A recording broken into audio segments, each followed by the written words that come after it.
Asyura. Hari Asyura adalah hari yang istimewa. Di hari itu disunahkan untuk kita semuanya berpuasa. Dalam hadis yang diriwayatkan oleh Sahih Muslim, bahwasanya Nabi Muhammad SAW beliau bersabda, "Wasiyamu yaum Asyura ahtasibu 'alallahi ayyukaffira sanatal lati qablahu." Adapun puasa di hari Asyura, maka aku berharap puasa ini akan menjadi penghapus dosa dari tahun yang sebelumnya. Jadi dosa-dosa kita selama 1 tahun insya Allah akan dihapuskan kalau kita besok mengerjakan puasa ada di hari Asyura. Kemudian ada amalan apa aja? Selain puasa, amalan yang diajarkan dalam hadis yang sahih itu ada 2 amalan.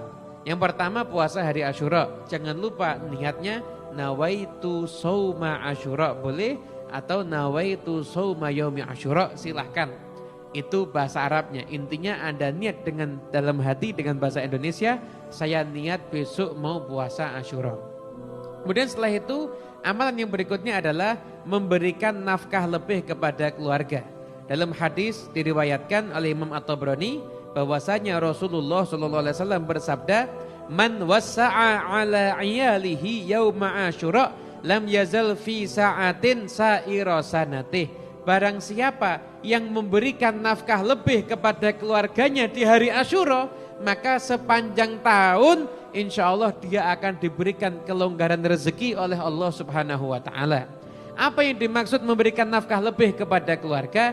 Kalau Anda biasanya ngasih uang belanja cukup untuk beli tempe tahu terong, besok hari Asyura keluarga Anda sarapannya itu harus enak. Kalau misalkan puasa semua ya nanti buka puasanya harus yang enak. Anda kasih hadiah nggak ada masalah. Istri-istri silahkan disenangkan nih para suaminya ya. Senangkan istri Anda masing kasih uang belanja, nggak usah banyak-banyak, 100 juta cukup. Kalau mampu ya, kalau nggak mampu ya di bawahnya itu. Itu termasuk amalan yang hukumnya sunnah dan akan mendapatkan kelancaran rezeki. Kemudian setelah itu ulama juga mengajarkan sekian banyak amalan yang lain ada di hari Asyura. Di antaranya adalah maki celak. Kemudian di hari Asyura silaturahmi, berziarah ke makamnya para ulama atau ulama yang masih hidup. Kemudian setelah itu mengusap kepala anak yatim. Nah, sering kita dapati di hari Asyura itu banyak sekali santunan anak yatim. Masya Allah, menyenangkan anak yatim itu pahalanya luar biasa. Bahkan mengusap kepala anak yatim juga pahalanya luar biasa. Dalam hadis yang diriwayatkan oleh Imam Ahmad, Rasulullah SAW bersabda, barang siapa mengusap kepalanya anak yatim, dia niatnya karena Allah, ngusapnya itu berarti benar-benar sayang, maka setiap rambut yang dilewati, di situ dia mendapatkan pahala dari Allah Subhanahu wa ta'ala. Tapi yang dimaksud ngusap itu bukan hanya sekedar ngusap. Ya, kadang-kadang mohon maaf ini ya, satu kampung semuanya ngusap tapi nggak ada yang nyumbang. Ini anak yatim rambutnya rontok semua nanti. Jadi ngusap kemudian ngasih hadiah. Ngusap itu tandanya cinta dan tandanya sayang kepada anak yatim. Dalam syarah Riyadhus Shalihin Dalilul Falihin, ketika Nabi Muhammad SAW akan masuk surga, ada seorang perempuan hampir-hampir mendahului Nabi masuk surga. Nabi heran, ini perempuan hebat benar. Amalnya apa? Amalnya ngurusin anak yatim.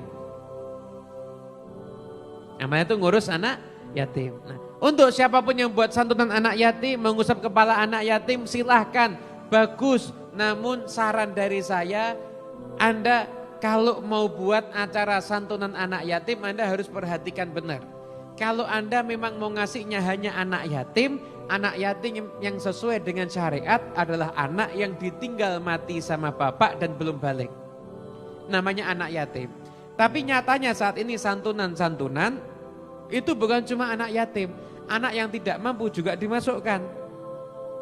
Kalau Anda bilangnya ketika minta santunan itu untuk anak yatim, gak boleh masukkan yang bukan yatim. Dan yatim itu gak mesti miskin, anak yatim yang kaya juga ada. Makanya kalau Anda mau buat santunan anak yatim, Anda bilangnya begini, santunan untuk anak yatim dan tidak mampu. Jadi kalau yang datang ternyata bukan yatim, Anda enggak dosa.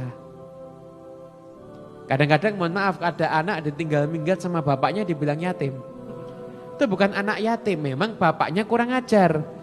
Anaknya terlantar, tapi itu namanya bukan anak yatim. Anak yatim itu ditinggal mati bapak dalam keadaan anak itu ketika disantuni itu dalam keadaan belum balik. Jadi ngusap kepala anak yatim fadilahnya luar biasa, nyumbang anak yatim dan menjadi kafil anak yatim. Nabi, saya dan kafilnya anak yatim yang ngurusin anak yatim itu gandeng. Nabi sampai menggandengkan dua jarinya. Gandeng nanti di surga. Masya Allah luar biasa. Tapi Anda harus tahu kafil itu bukan cuma sekedar nyumbang. Ngurusin hidupnya, baik urusan dunianya sampai urusan agamanya.